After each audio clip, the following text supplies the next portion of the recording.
Selamat siang, teman-teman. Bertemu kembali di kuliah kita Dasar Ilmu Tanah. Untuk materi yang ke-6 ini akan mengambil topik tentang struktur tanah. Sebetulnya struktur tanah ini kelanjutan dari tekstur tanah, jadi masih dalam sifat fisik tanah. Akan tetapi ada sedikit berbeda karena kalau tekstur kita berbicara tentang apakah uh, lebih banyak partikel pasirnya, debu atau liat gitu yang memang memiliki ukuran yang berbeda-beda. Pasir paling besar, kemudian debu di tengah-tengah dan liat adalah partikel yang paling kecil.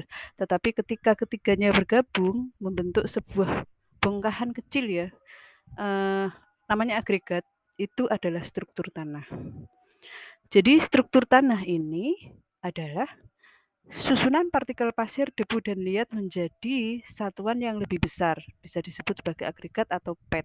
Pad ini agregat tunggal. Jadi kalau teman-teman menggali tanah misalnya, itu kan pasti tanah tidak langsung ketika itu pecah ya. Kemudian ada partikel gabungan antara pasir, debu, dan liat yang kita bisa lihat bentuknya. Kita bisa pegang. Jadi itu kita tidak bicara tekstur, tapi itu adalah struktur. Kenapa kita perlu belajar tentang struktur tanah ini?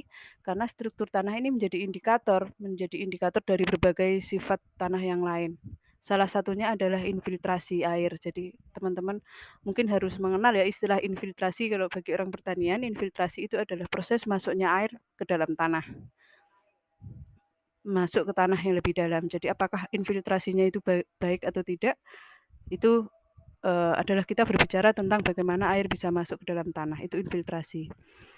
Nah, infiltrasi ini sering digunakan sebagai salah satu parameter yang diukur ketika kita membahas tentang erosi atau konservasi tanah. Jadi kalau lebih banyak air yang masuk ke dalam tanah daripada yang mengalir ke permukaan atau istilahnya limpasan permukaan, maka itu adalah proses pertanian yang memenuhi kaidah konservasi. Struktur tanah juga meningkatkan daya perkecambahan biji, pertumbuhan akar, dan kedalaman perakaran. Jadi apakah terlalu mantap sehingga sulit ditembus akar, sehingga akar tidak bisa lebih panjang dari panjang tertentu gitu, dari ukuran panjang tertentu. Itu penting. Kemudian dia juga meningkatkan permeabilitas. Permeabilitas itu erat kaitannya dengan infiltrasi, tapi di situ berbicara tentang pori. Jadi mudah permeabilitasnya ini baik atau tidak, mudah atau tidak dia dialiri oleh air gitu. Itu permeabilitas, mudah tidaknya dialiri air. Tapi kalau infiltrasi lebih ke proses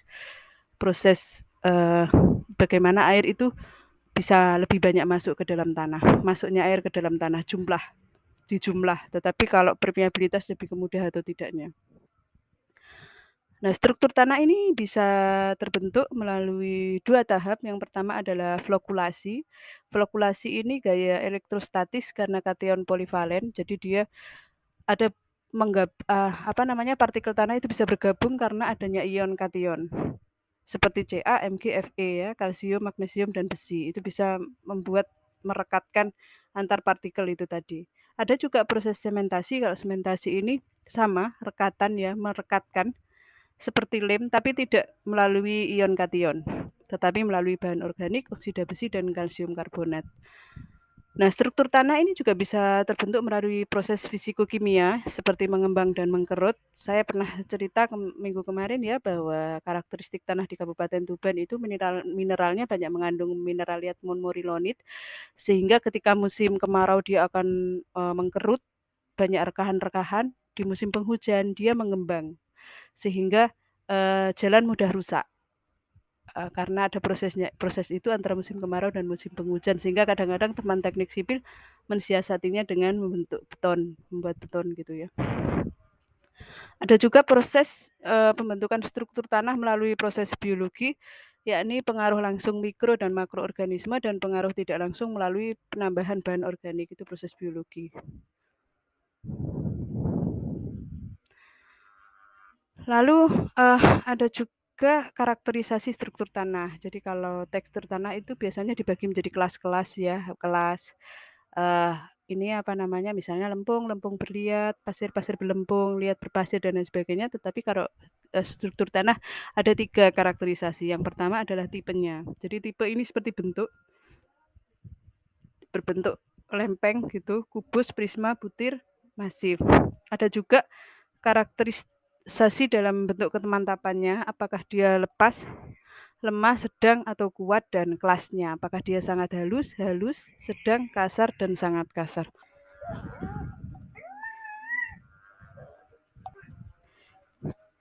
Lalu ada tipe struktur tanah juga yang mesti kita perhatikan. Yang pertama adalah dari bentuknya. Jadi apakah sumbu vertikal tidak lebih panjang dari sumbu horizontal? Kalau bentuknya seperti itu maka tipenya adalah prismatik.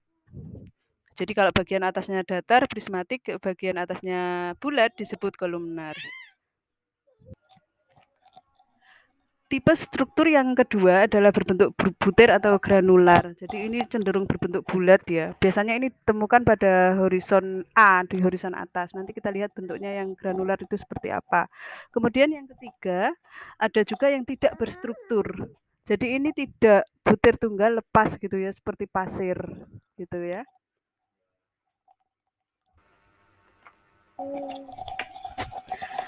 Nah, kalau kita lihat gambarnya ya, tipe struktur tanah ini ada yang granular, prisma, dan masif seperti yang ada di gambar. Jadi kalau horizon A yang paling atas itu cenderung berbentuk granular atau berbentuk butir, bahkan juga kadang-kadang tidak berstruktur, tetapi di horizon B kita mungkin akan menemukan yang bentuknya prisma dan kubus. Sedangkan di horizon E, eluviasi di bawah itu biasanya cenderung masif. Nah, yang masif ini kan bentuknya padat sekali, agak susah ditembus prakaran. Nah, ini biasanya menjadi bidang seluncur untuk kejadian longsor, biasanya begitu. Itu tidak berstruktur, terlalu pasif.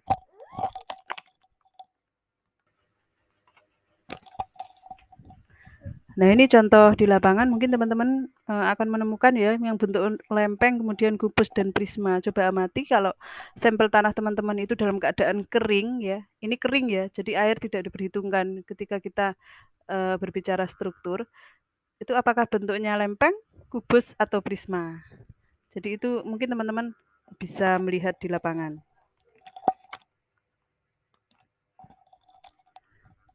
Struktur tanah ini penting untuk dipertahankan ya, supaya tidak terlalu mampat, juga tidak terlalu lepas. Nah, penting untuk mengolah tanah pada kandungan air yang sesuai, kemudian tidak mengolah tanah jika terlalu basah, lalu menambahkan pupuk dan kapur yang sesuai, karena ini membantu perkembangan struktur tanah yang baik.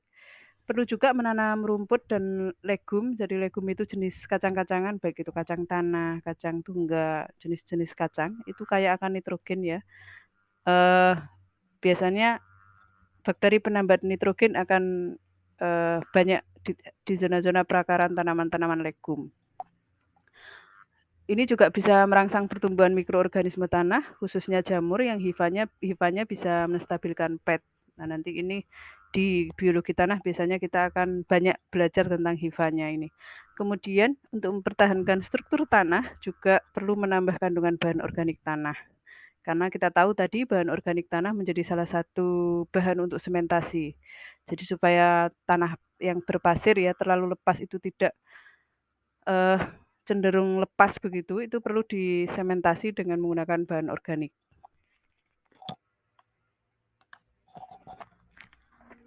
Selain struktur tanah, kita juga dalam topik ini membicarakan tentang permeabilitas tanah. Permeabilitas tanah ini menggambarkan bagaimana pergerakan air dalam melewati tanah. Nah, ini apakah air mampu menembus tanah atau tidak, itu namanya permeabilitas tanah. Nah, ini menentukan kesesuaian tanah untuk drainase. Saya pernah ceritakan minggu lalu tentang drainase ini. Kalau drainasenya buruk, itu menggenang. Jadi air tidak bisa masuk ke dalam tanah. Permeabilitasnya lambat.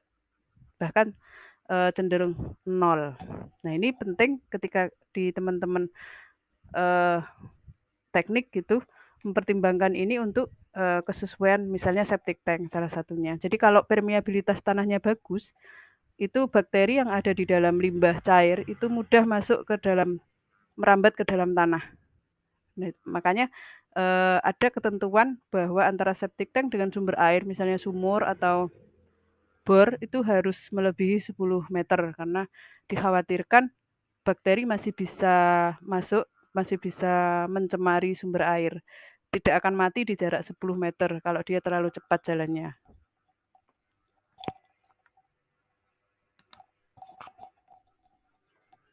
Nah, permeabilitas ini sangat erat kaitannya dengan tekstur tanah. Kalau tanah-tanah berpasir itu cenderung transmisi airnya cepat, jalannya air cepat, dan retensi air rendah.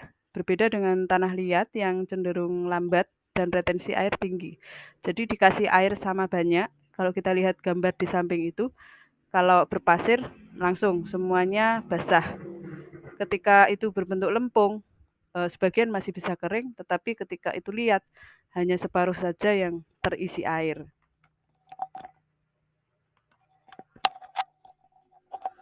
Nah ini kaitannya permeabilitas dengan tekstur tanah. Jadi kalau pasir itu permeabilitasnya cepat, kalau lempung berpasir permeabilitasnya sedang, sedangkan kalau clay liat itu sangat lambat.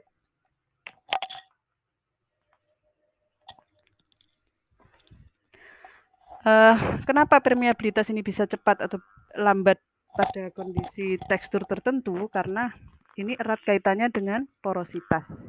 Jadi tanah-tanah dengan yang berpasir itu porositasnya besar, ruang porinya banyak. Jadi porositas ini adalah ruang terbuka dalam tanah atau batuan yang biasanya terisi air atau udara. Jadi ketika tidak ada air dia terisi udara. Atau bahkan ketika ada air dia juga terisi air dan udara. Nah ini permeabilitas itu adalah seberapa cepat air mengalir melewati menembus tanah ini.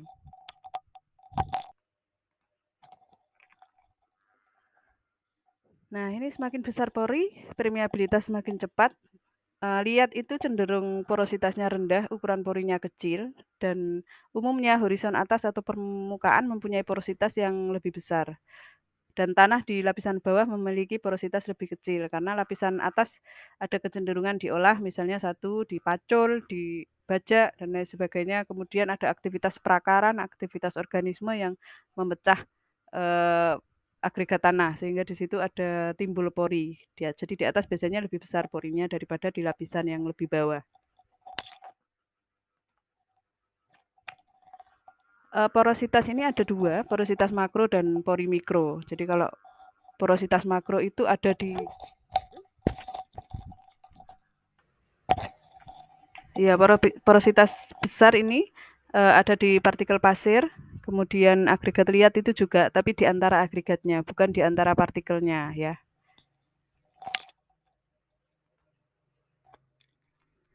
Nah, untuk porositas mikro itu di antara ini apa namanya tadi partikel-partikel itu, tapi pada apa namanya liat. Jadi kalau dilihat itu antara partikelnya itu ada pori-pori mikro, tetapi antara agregat liat dengan agregat liat yang lainnya itu pori makro.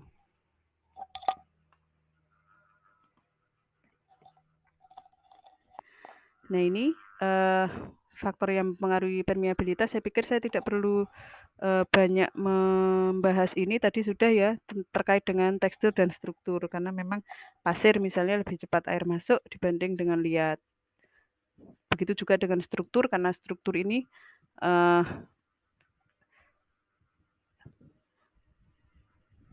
menunjukkan ini apa namanya semua faktor yang akan mengaruhi ukuran pori atau kontinuitas pori akan mempengaruhi permeabilitas. Nah, si struktur ini mempengaruhi ukuran pori. Jadi kalau agregat liat itu tadi ada pori, kalau di antara agregatnya pori makro, tetapi kalau di antara partikelnya pori mikro.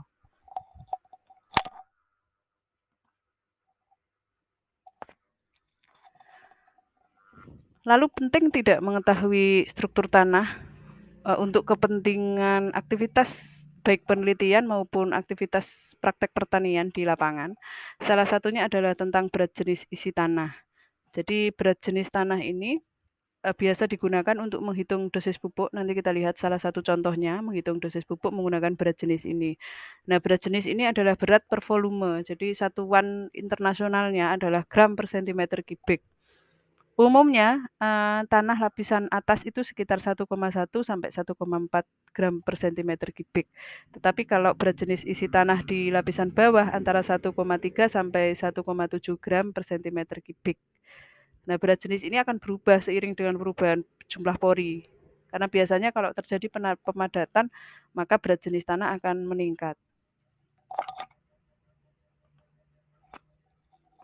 Selain berat jenis, ada juga berat partikel. Kalau berat partikel tanah ini adalah berat jenis partikel ini adalah berat partikel tanah dibagi volume tanah, volume partikel tanah. Umumnya sekitar 2,65 gram per sentimeter kubik.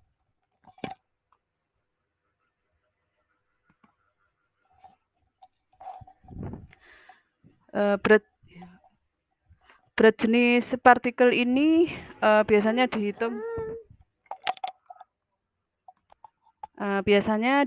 dengan menggunakan kolom tanah. Misalnya kolom tanah itu ukurannya 300 cm kubik, itu volume tanah, dianggap sebagai volume tanah. Nah, ruang porinya berapa, kepadatannya berapa, berat tanahnya berapa, itu sebetulnya melalui analisis laboratorium.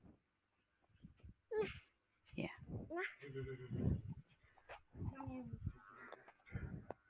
Kemudian berat jenis partikel dan porositas ini juga sangat erat kaitannya karena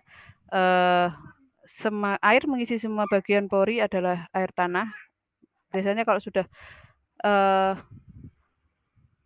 di antara partikel tanah dan bahan organik ada ruang terbuka yang disebut pori sehingga sangat erat kaitannya. Itu tadi ya. Masih dengan porositas. Si porositas ini adalah volume pori dibagi volume tanah. Volume pori dibagi volume tanah ya. Nah, ini juga biasanya melalui analisis laboratorium. Ini tadi data di depan, nanti teman-teman bisa cek. Materinya akan saya share via Google Classroom atau link nanti saya kasih ke YouTube. Nah, ini salah satu aplikasi untuk berat jenis. Biasanya untuk menghitung kebutuhan pupuk atau air untuk tiap-tiap hektar tanah. Tapi ini per hektar ya. Jadi kalau ini nanti kita coba lihat ya. Contoh perhitungan kebutuhan pupuk. Jika telah diketahui dosis pupuk nitrogen yang dianjurkan untuk suatu tanah adalah 100 kg nitrogen per hektar dalam bentuk urea. Nah, di kemasan urea itu biasanya kita melihat ya berapa persen sebetulnya N. Kalau kita lihat di ini indeks sake urea itu biasanya tercantum 46%. Nah, kalau berat jenis isi tanah adalah 1,1 gram per sentimeter kubik untuk 20 cm lapisan olah. Berapakah dosis pupuk urea yang diperlukan untuk percobaan pot? Jadi kalau teman-teman melakukan percobaan pot dengan menggunakan 10 kg tanah per pot itu, kira-kira berapa dosis pupuk sesuai anjuran itu? Kan tidak mungkin kalau 100 kg N per hektar terus satu pot kita kasih 100 kg kan nggak mungkin. Nah, itu dikonversi ke satuan pot. Nah, jawabannya adalah volume tanah kita hitung terlebih dahulu. Karena kita hanya punya informasi terkait tinggi lapisan olah hanya 20 cm. Itu volume tanah 1 hektar. Jadi untuk tinggi lapisan olah tanah sekitar 20 cm, itu luas 1 hektarnya tinggal dikalikan. Jadi 1 hektar itu kalau luasan itu 100 juta. Jadi kalau 1 hektar itu volume tanah untuk tinggi lapisan olah 20 cm adalah 2 miliar cm kubik. Kalau begitu berapa tanah lapisan olah seluas 1 hektar itu adalah berat jenis isi tadi sudah disebutkan 1,1 kali volume. Barusan dihitung 2 miliar ketemu 2.400.000 kilogram. Nah, kalau 1 hektar itu ini seharusnya 2.400.000 ya, saya salah nulis. Digunakan 100 kg N, maka untuk 10 kg tanah dalam pot tinggal kita hitung 10 per 2.400.000 kali 100 nanti ketemu berapa, kemudian dikalikan 46%. Nah, ureanya segitu. Jadi dalam satu pot harus diberi urea hanya sekian gram, kecil sekali. Ya memang begitu. Nah, itu salah satu contoh kenapa kita perlu belajar juga berat jenis, kemudian struktur, permeabilitas, porositas yang sangat erat kaitannya satu dengan yang lainnya. Jadi itu akhir materi, saya pada siang hari ini. Kalau ini saya share di Edpuzzle, mungkin di tengah-tengah nanti teman-teman akan menemukan kuis, silahkan dijawab, karena dengan begitu teman-teman akan menyimak materi yang sebetulnya nggak lama, hanya 20 menit ini.